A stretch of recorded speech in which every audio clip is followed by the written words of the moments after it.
সেই যি পঞ্চায়তৰ চাৰ্টিফিকেটত বিডিঅ কাউণ্টাৰ সাইন কৰে সেইখন হাইকোৰ্টে গুৱাহাটী হাইকোৰ্টে বাতিল কৰিলে হাহাকাৰ লাগিল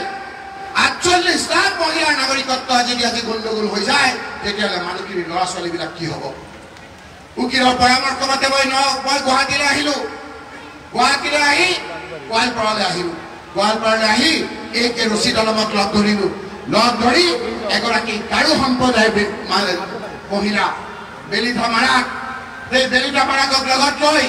এগৰাকী ৰাভা সম্প্ৰদায়ৰ যুৱক ধনঞ্জয় ৰাভা এগৰাকী বঙালী সম্প্ৰদায়ৰ যুৱক ৰঞ্জিত দাসক সৈতে ৪জনক মই দিল্লীলৈ লৈ গৈছিলোঁ দিল্লীলৈ লৈ গৈ আকৌ কপিল সিবাল আকৌ ইন্দিৰা জয়সিঙক লগ ধৰি কেইবাবাৰো আমি যুঁজিলোঁ যুঁজোতে মহান আল্লাহ তাআলাই ভগৱানক চকু মেলি চালে আৰু যি হাইকোৰ্টে এই ৪৮ লাখ মহিলাৰ যিখন চাৰ্টিফিকেট পঞ্চায়তৰ চাৰ্টিফিকেট নাকচ কৰি দিছিল সুপ্ৰিম কোৰ্টৰ পৰা আকৌ বাহাল আনি আমাৰ এই মানুহৰ বিপদৰ পৰা আমি ৰক্ষা কৰিছিলোঁ বদৰণী ৰাজবন ডাঙৰীয়া সেই সময়ত আপুনি কোন উকিল ধৰিছিল কেনেকৈ আৰ্গুমেণ্ট কৰিছিল আপোনালোকে কওক সেইটো বাদ দিয়ক এই কেইদিনমানৰ আগত ভিত্তি বছৰ 51 হ'ব নে অসম চুক্তি ভিত্তিত 71 হ'ব হাহাকাৰ লাগিল যদি 51 হয় আপোনালোকক অহাবাৰ ভোট খুজিবলৈ কোনো নাহে সেই সময়ত 71 হ'ব লাগে বুলি সবল যুক্তি ধৰিছিল কপিল সিবাল ইন্দিৰা জয়সিঙে আমি সেইসকলক উকিল ধৰিছিলোঁ বদৰণী ৰাজবন ডাঙৰীয়া সেই সময়ত আপুনি কোন উকিল ধৰিছিল আপোনালোকে ৰাজহুৱাভাৱে কওক ৰাজহুৱাভাৱে ক'ব নালাগে আজিকালি ৱেবছাইটত এই কথাখিনি আপোনালোকৰ সুপ্ৰিম কোৰ্টৰ ৱেবছাইটত সকলো আছে আপোনালোকক আৰু ক'ব লাগিব জানো মই নালাগে ভোট কোনে কাক দিব আপোনালোকে কওকচোন ৰকিবুল হুছেইনক কোনে কোনে ভোট দিব হাতৰ চিৰত হাতখন নাগকচোন সাংবাদিক বন্ধুসকল এবাৰ আপোনালোকে কেমেৰাটো ঘূৰাই দিয়ক কাৰণ লুৰিণজ্যোতি গগৈ ৰকিবুল হুছেইন আপোনালোকে হাতখন নাগকচোন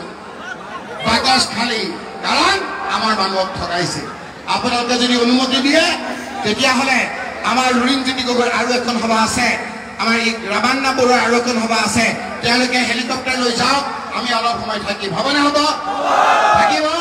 গতিকে মই লুৰিণজ্যোতি গগৈক ধন্যবাদ জনাইছোঁ আমাৰ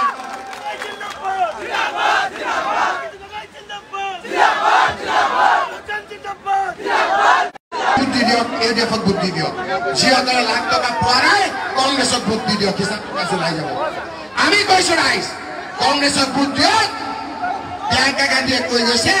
মাহে ৮,৫০০ টকাকে দিম আপোনালোকক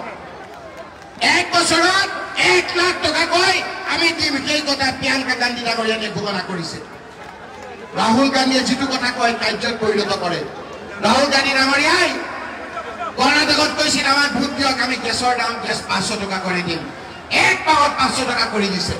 লাইটৰ বিল কেনেকুৱা খবৰ লাইটৰ বিলৰ খবৰ কি লাইটৰ বিলৰ খবৰ বহুত বাঢ়ি গৈছে ৰাহুল গান্ধী ডাঙৰীয়াই কৈছে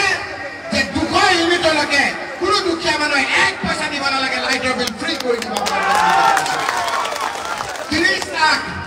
যুৱকক আমি চাকৰি দিম ৩০ লাখ লোকক চাকৰি দিম এই যে জিন্দাবাদ কৈছে আপোনালোকে আৰু ৰখি থাকিব নালাগে আপোনালোকে হাঁহক আমি সকলোৱে মিলিজুলি ভালকৈ থাকিম সেইকাৰণে ৰাইজ ইমান কম সময়ৰ ভিতৰত ইমান লোক আছে আৰু এখন সভা ইয়াতে আছে আপোনালোকে জানে ওচৰতে গতিকে আপোনালোকে যদি মোক অনুমতি দিয়ে এইখিনি কথাৰে পুনৰবাৰ আপোনালোকক মই ধন্যবাদ আৰু কৃতজ্ঞতা জনাই শুক্ৰিয়া আদায় কৰি